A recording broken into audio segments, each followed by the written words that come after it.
Hello and welcome to Live Healthy West Virginia, the podcast brought to you by WVU Medicine, aiming to help everyone live a better, healthier life in West Virginia and beyond. I'm your host, Mary Ravazio Menard. The sun's out and the emergency department is busy.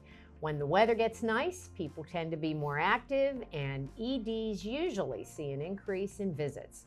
So what should you be doing and not doing to keep you and your family safe this summer and out of the emergency department? Today, we're talking summer safety with Dr. Christopher Goode, chair of the WVU Medicine Department of Emergency Medicine. Welcome, Dr. Goode, to Live Healthy West Virginia. Thank you for having me, Mary. I've been looking forward to the invite, so thank you. Great. It's good to have you here. All right. A lot of summer safety to talk about. Summer's here. Fun. It's good for business. Yeah. So first of all, let's just start with this time of year. What are the most common injuries you see in the emergency department? You know, this time of year we see primarily orthopedic injuries. A lot of people are out and about doing things, broken bones, sprains, a lot of lacerations, scrapes, things of that nature. Those are the things that come in more regularly to our emergency departments.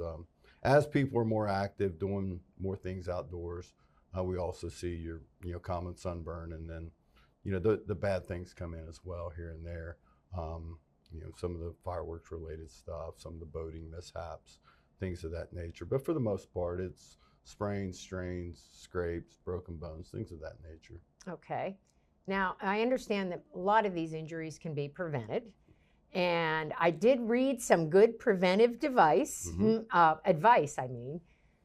Think before you jump or ride or run or float. Do you agree with that? I do. So I'm an avid downhill mountain biker. Okay. And so when I go downhill fast, I go downhill fast on a terrain or on a trail that I know. So if you're out and about, whether you're running, whether you're riding a bike, if you don't know the trail, you don't know what's around the corner. You don't know if you're going to go over the hill. You don't know if you're going to run into a rock or run off a rock. Same can be said for swimming. We are blessed in West Virginia and have a lot of beautiful outdoor spaces, a lot of lakes, a lot of creeks, a lot of rivers that are clean and pristine, but you don't know how deep they are. So if you don't know how deep, don't jump. That is the best advice we can give people. Unfortunately, we see a few times a year people who will sustain devastating injuries because, from trying to dive? Yeah, they dive into an unknown depth of water, and obviously if your head and neck hit first, that can be pretty devastating. So same with your kids, right? If you're out and about, if you're doing things, we don't want kids running out into traffic. We don't want them riding their bikes into traffic. Even if they're out in front of the house, keep an eye out for them. Maybe if you've got one of those signs that says slow down, please, so your neighbors know to slow down. Yeah. And if you're driving, just know that this time of year, kids are out riding their bikes and they're throwing balls and they're running out into the streets. So just between as cars. A driver, just be vigilant and look for the little ones who don't look after themselves sometimes. Okay. I want to go back to a little bit about swimming safety. Most drownings, they say, can be prevented.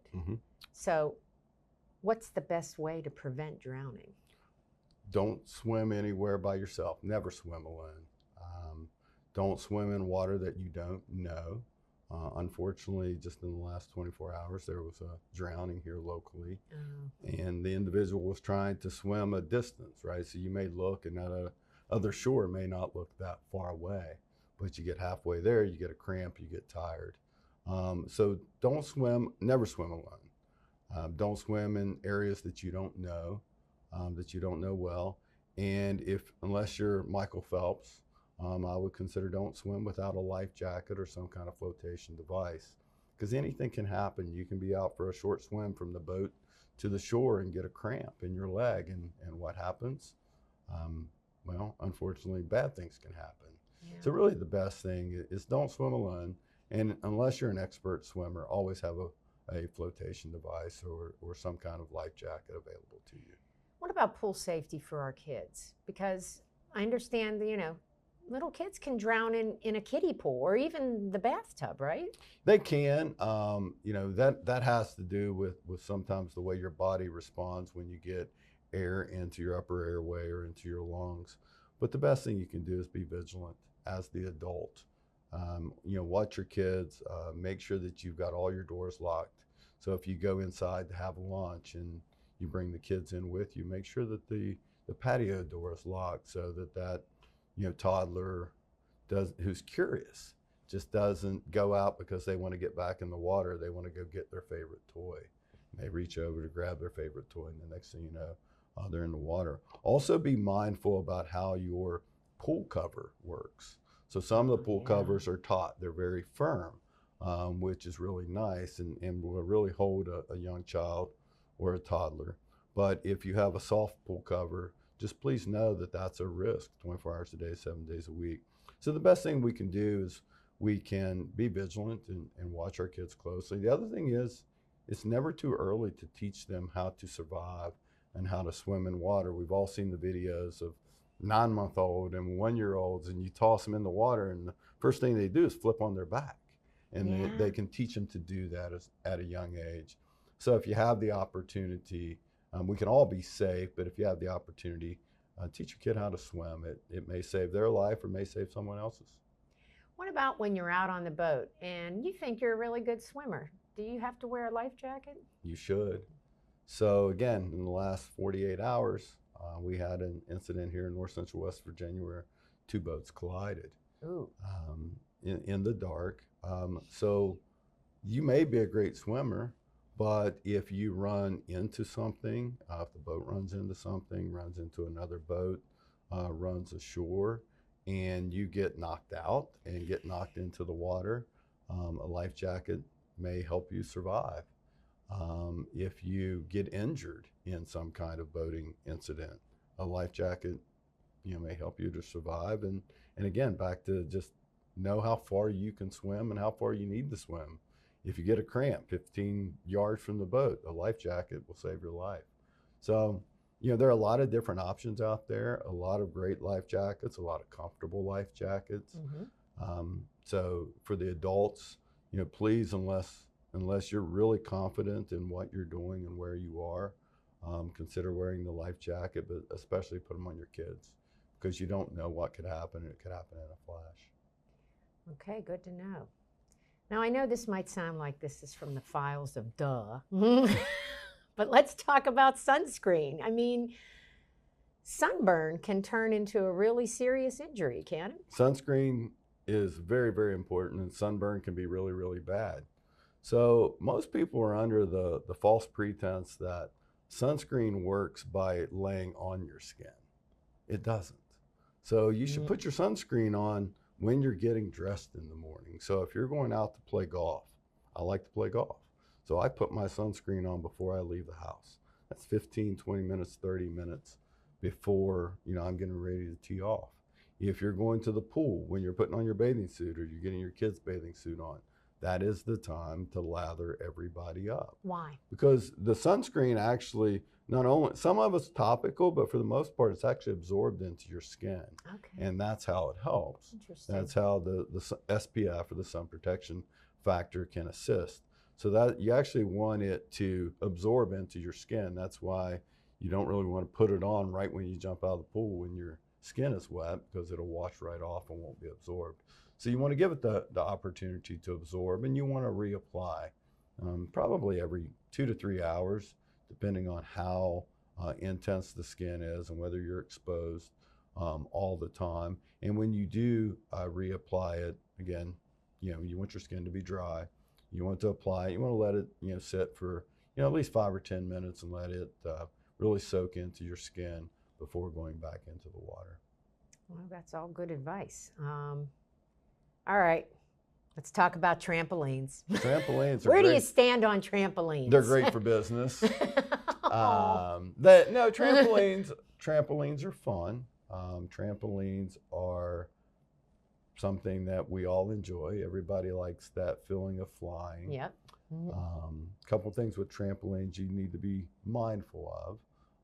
Where it sits in the yard, right? Make sure that it has the netting around it, which is one of the primary things that you want to look to. If you have one that doesn't have the netting around it, make sure that there's nothing sharp or jagged or rocks or anything around it. So make sure that if someone were to fall off, they would fall off onto grass or mulch or something of that nature. But hey, everybody likes trampolines. Most of the time, trampoline injuries are orthopedic in nature, right? Forearms, ankles, things of that nature. Occasionally you get a laceration here and there from them because of the springs that come out of the side. But you know, a well-placed trampoline with all the appropriate safety features. Again, just watch your kids. You know, make sure you don't put too many kids on it, or in some case, make sure too many adults don't get on it. That's true. But when it comes down to it, make sure you limit the number of people so that they're not running into each other. But for the most part, you know, kids will be kids and adults will be adults. Yes, so yes, we will. Yes, we will. All right, that takes care of trampolines. Now let's talk a little bit about heat-related illnesses, because we've already experienced a heat wave. I know it seems common sense, but you know, I wanted to start with children being left in a hot car. I mean, that is just heartbreaking. Yeah. And again, I feel like here it is from the files of duh, you know, don't leave your child in a car, but what can you do to remind you so you don't, you know, I remember what it's like having, you know, it's so easy to get distracted. And you put it right there. You know, life is hectic. Oh yeah. Right, life is very hectic, and you know, have a small child or even an animal, you know. Yeah. And you're running out to the store, right? And you forget that the animal came with you. You forget that you didn't leave the child with your significant other or family member back at the house. And just in a few minutes, I was stuck in traffic this morning for a few hours, and actually turned my car off for about 5 minutes, and it probably rose 10 degrees in that 5 minutes. Oh, wow. In my car. So the best thing you can do is, it's really like when you leave your house, right? When you leave your house, you get in this habit of, do I have my cell phone? Do I have my wallet? Do I have my keys? Did I lock the door? So when you get out of the car, it's the same thing, right? It's that clean sweep of look to see, do I have my phone? Do I have my car keys? Do I have my wallet?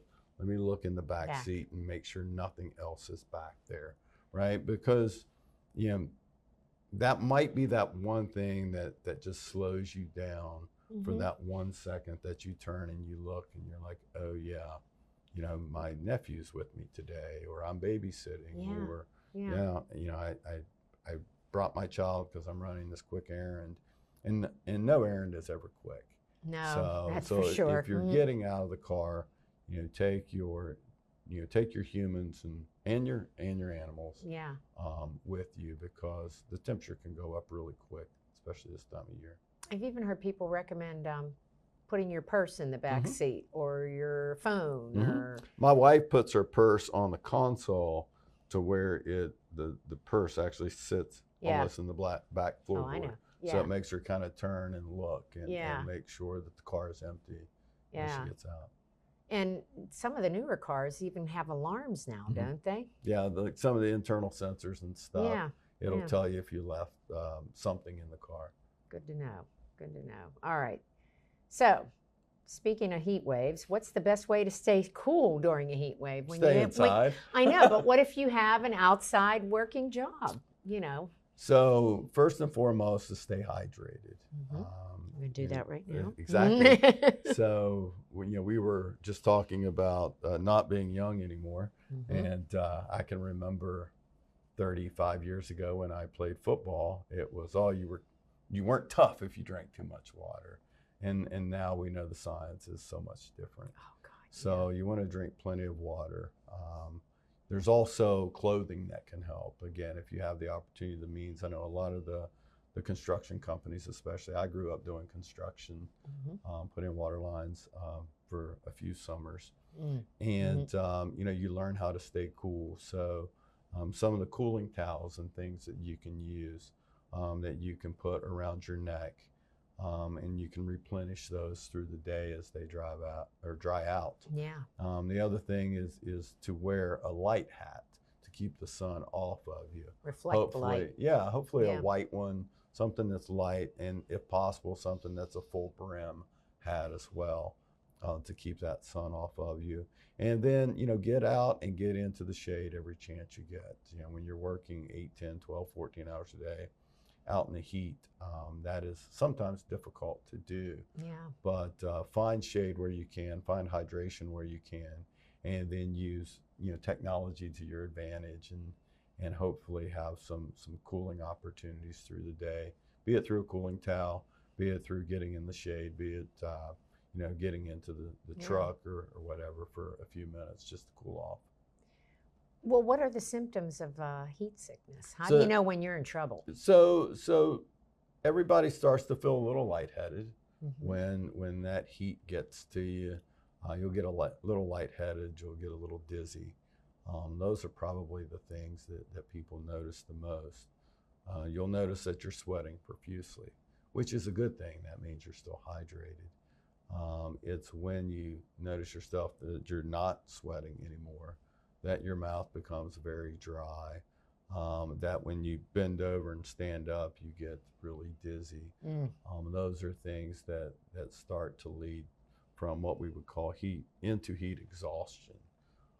Heat stroke, unfortunately, is when you go to the point where you have altered mental status. Oh, gosh. Some people can have seizures, some people can pass out and do different things. So the thing to be mindful of is know when you're starting to overheat. And if you're working out in that heat, and again, that's why you should be careful not to work alone, right? Yeah. I know a lot of people have homes and farms and things that they look after, but if possible, when you're working with somebody, be cognitive of what your colleagues look like, and if somebody doesn't look right, get them some water and get them some shade. Yeah, what's the first thing you should do when you first have those symptoms? What do you do right away? Find shade, and then find some cooling mechanism. So that it can be, get into a cool space, whether it's a vehicle, whether it's a convenience store, whether it's your own home, and then try to get fluids down. So if somebody can't eat, well, you don't want to eat, but somebody can't drink water, that is a concern, because that's really the only way you're going to rehydrate yourself. So get them into a cool place, get some cool, damp towels on them, and then try to get some water into them. And if they're able to drink, most people will do fine. There are a lot of the different electrolyte replacements that are out there these days. Again, I tell people to check with your doctor if you have, if you don't have the best kidney function, but if you've got good kidney function, all the electrolyte drinks that you either mix yourself or come pre-mixed are very good, because what we lose is that salt and that sodium when we sweat. So, put them in a cool place, get them cool and damp, get them, their body temperature down, and then get them hydrated. Okay, good to know. All right, let's move on to burns from the grill and the campfire. And yes, fireworks. Oof. We'll get the fireworks last. All right, let's do fireworks last. Yeah, we'll do fireworks last. The grill and the campfire are all year, right? Everybody likes the grill is enough said. Grills are hot, right? They're either a gas grill that is going to be hot, or it's a charcoal grill. So if you have a charcoal grill, I think people still use those. We do. Yeah, exactly. Make sure it's on a very level spot, right? Because you don't want it to be, pushed over, and then the coals come over, they fall onto someone, or even worse, they start a fire, and then somebody tries to put out the fire, and they get burned. So that's the biggest thing with the grill. With a campfire, it's usually bad decisions, right? Everybody likes a big campfire. And they like to play with it. Everybody likes to play with fire, right? You're doing it wrong. That's right. And lighter fluid makes a campfire better, right? Diesel fuel, gasoline, all make a campfire better, right? But please know that these things are flammable and they go up quick and they don't wait for anyone. So use the fire starters. They make all the small little pre-made fire starters. You don't need all the diesel fuel and all the lighter fluid and all that stuff. Yeah. And then just be mindful around the fire, right? Most of the time when you have a campfire, it's dark. It may be in a place you don't know that well. So people will trip, just incidentally just trip and fall into the fire. If they get out immediately, the biggest thing is, again, to cool it down, to get any of the ashes or the embers off of them. And most of those burns will do fine and don't require any major medical attention other than just local wound care. So just be mindful when you make your fire, where the fire is and whether there are any trip hazards around it. What do I say about fireworks? Fireworks are awesome. I love them. Everybody does, but they're dangerous. And people take a false sense of security in fireworks when you can buy them at every street corner in West Virginia right now. And they're great fireworks, but again, they are small explosions. And so when it comes to fireworks, there's a few things that I like to remind people. One, sparklers are hot. They are really hot. And what does a kid do when you hand them a sparkler? They start to wave it around because it looks really cool in the dark, right? So if you're going to hand a child a sparkler, that's a big if you're going to hand a child a sparkler. I wouldn't advise it. No. But leave that to the adults. Leave all fireworks to the adults. Leave all fireworks to the sober adults. I say leave them to the Zambellis. Well, you can leave them to the Zambellis. The professionals. That is the safest thing to do, to admire from a distance. Yeah. But if you are going to have them, please know that they're not perfect. You can get short fuses. So think about sparklers are very hot. That's the first and foremost thing. Don't give them to kids. If you have them as adults, don't wave them around because you can hit somebody in the face, you can hit somebody in the eye, and they will leave a mark. If you are going to set off your own fireworks and not leave it to the professionals, remember that bottle rockets never go into bottles. Okay, use something to secure it. That's not glass, because you don't. Why is that? Well, think about it. If the bottle rocket would fall down into the bottle for some reason, not going to be able to get out when it explodes. Oh, the glass. The glass, right? So use something. My brother used to fire those with a pop bottle outside at the back window. We used to hold on with them in our hand and point them at our friends, right? Again. For those at home, please don't do that. Don't do that. But that's a good reminder, right? So they shouldn't go in bottle. I tell people to try to use plastic or maybe some PVC tubes or something, and make sure they go up. Don't shoot them out. Don't shoot sideways. them sideways. Yeah. Wow. The other thing is to make sure wherever you're setting them off, if you have more, make sure that the more is away from you.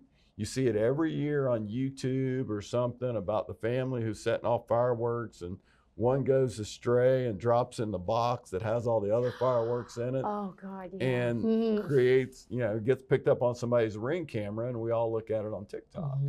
But you don't want to be on TikTok, remember that. Nope, nobody wants. Hold, not that way. Right, and never hold one in your hands. Yeah. Even if you're putting off the little tanks that, roll, or the little, they used to call them M80s. I think they're smaller than that now. Lay them down on something and light them. Just don't do it. Yeah, you're right. But unfortunately, I raised 3 boys, and they're all alive today. And unfortunately, somebody in West Virginia won't have the same amount of fingers on July 5th that they have on July 3rd, and that's really unfortunate. So, it is. So, be mindful. Never light one in your hand. Never light them on an uneven surface. Never light them in proximity of anything else that could catch on fire. And to be safest, leave it to the professionals and pick up a lawn chair and go sit and listen to music and watch somebody else put them on. Exactly. That's what I go for. But anyway. Okay, we can't talk about summer safety without talking about bug bites. Mhm. Bees, ticks, hornets, all the good stuff. When should we go see a doctor?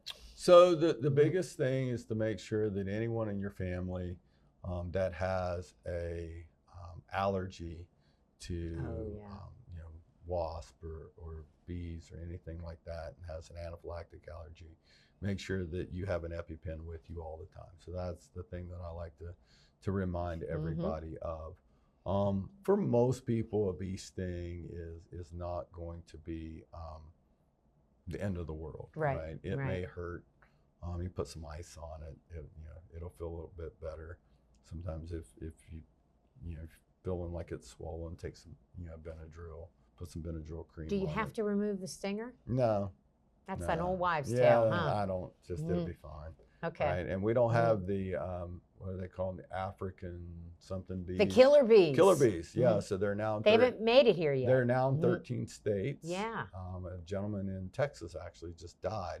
They estimate he got stung over 20,000 times. I think oh my gosh! Because now you're scaring me. Well, because they, unlike the regular honeybee or the, you know, the local bee that we have here that stings you once to get away, these African bees are apparently pretty violent and will sting you multiple times. But that's for 20 or 30 years down the road when they make it to Appalachia. But for the most part, a bee sting's not going to bother anybody. Okay. Ticks. Ticks. So my wife just called me earlier today. We were out in the woods over the weekend, and she said, I found a tick on me. I said, okay, did you take it off? She goes, yes. So what do I do? I said, just watch it. So the thing for ticks is make sure that when you come out of the area, if you're, you know, in the woods, if you're blueberry picking is a really popular thing this time of year, to make sure that you know, when you shower and get cleaned up, that you inspect yourself for ticks, that you inspect your family member for ticks. If somebody do your back. Have somebody look at your back, have some back of your neck. And you know, looking through your hair. Yep, and places that you can't see. And if you find a tick on you, I usually tell people to watch it. So what are we watching for? Well, you're watching for the rash, right? So if is that you get the bullseye? Yep. So the bullseye rash is the kind of quasi telltale sign for the tick bite. So it'll start as a small red spot, and in the middle of that red spot will start to clear, and it will look like a bullseye. Okay. At that point in time, that's when you want to seek medical attention. Okay. It's easily treated with oral antibiotics, and you know, we will test you at any of the facilities at W Medicine, any of the urgent care, emergency departments. You know, obviously everybody's worried about Lyme disease. Yeah. But if it's getting pretty prominent. Worse. Yeah. We've seen a lot of it really over the last 3-4 years, and I don't know if it's more awareness on people's part, or people are just out and about more after COVID. Yeah. But yeah, so keep an eye on that tick bite, any redness whatsoever, anything concerning whatsoever. Seek medical attention. And again, it's a couple weeks of oral antibiotics, and most people do just fine. Okay. Well, that's good to know. Okay. Before we go, I want to go over the list of summer don'ts I found. Don't drink alcohol and drive, dive, swim, bike, or boat. Correct. If you're going to choose to drink alcohol, sit and talk to friends. That's all you should be doing, right? Yeah. Because alcohol impairs your judgment. We all know that. It also impairs your reflexes. We all know that. And obviously that's where it comes in the driving and the boating aspect of it. Both of those things require all of your attention. And then it impairs your balance, right? So if you're swimming or if you're biking, those are probably not things that you should mix with alcohol. No, no. We already talked about lighting fireworks. Leave it to the pros. Yep. This is a good one. Don't put your hand in a lawnmower. Again, from the files of duh, but still. How many Well, times? you do it so often, right? Yes. I'm just going to reach in there and clear that little blade of grass or Yes. that little clump of Yeah. grass, or why is it making that weird noise, right? I'm Yeah. just going to lift the little thing in there and clear some stuff out of Yeah. the way.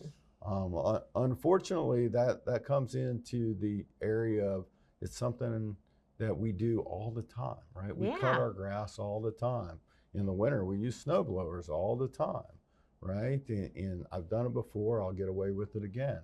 You know, another great thing to remember when you're mowing your lawn, one, wear good shoes that Yeah. have good traction, because we see an equally number of patients who come in that unfortunately have foot and lower leg injuries because they'll slip on a hillside and their foot will go in under the lawnmower. So when it comes to lawnmowers, never put your hand in it, and always wear shoes with good traction. Yeah, that makes sense. Well, here's a good one. Don't leave windows open near small children, even if they have screens, right? Yeah, they'll push right through the screen. Small children are curious. Oh, yeah. Right? They're adventurous. They're curious. They want to know what's next, right? They're in this world to figure out what is next. And so, again, you're just leaving the room for a second. I've done it. You know, we've all done it. Everybody's done it. It's just something you do all the time. I'm opening, I just cleaned the bathroom, or I just, sprayed down the shower, and I just want to open the window, get some fresh air in here. Just be mindful. The kids are curious, and they're going to find their way to places that we forgot existed. And we already talked about, don't forget the sunscreen and the life jackets. All right, here's another good one. Don't forget a helmet when you're biking and riding an ATV. So I'm an avid downhill mountain biker, as are my two sons, who are now teenagers and young adults. And when they were kids, I always told them that, wear your helmet because I can fix everything else. And that's a very true statement. Bikes, ATVs, all those things are great. They're a lot of fun. They provide an adrenaline rush. And if used properly, they can be some of the best times you're ever going to have. But there are only some things that we can fix in medicine. Yeah. We can fix bones. We can fix internal organs to a certain extent, and we can fix the brain some. Yeah. But you only have one brain. Yeah. And you never know what's going to happen. You never know when you're going to hit that rock. You never know when you're going to hit and slide over that hill on that trail. You just never know. So you only got one brain. You might as well protect it the best you can. Yeah. I mean, it still blows my mind. We're just over the state line from Pennsylvania, and a long time ago, they took away the law that required helmets when riding a motorcycle. Yeah. And when I see people on motorcycles without a helmet, I'm just like, ah! Yeah, that's an interesting debate. And, Okay. and there are both sides to that debate, to the helmet laws. That's just my opinion, not right, the opinion and, of WVU medicine. Well, I have my opinion, and I think people should protect their brain. Yeah. If they choose not to, then, well, we won't get into that. All right. But yeah, so helmets are good, right? They have been proven to save lives, regardless of what you're doing, right? Whether it's mountain biking, whether it's rock climbing, whether it's riding an ATV. Like I said, we can fix about everything else, but we don't do very good all the time or as often fixing brains. Yeah. Yeah. True. All right. Now, before we go, I always ask, what's the most important thing you want our viewers and listeners to know about summer safety? Watch your kids and watch out for kids. In the summertime, everybody wants to be out, unless it's 95 degrees out. Yeah. But for the most part in the summer, everybody wants to be out.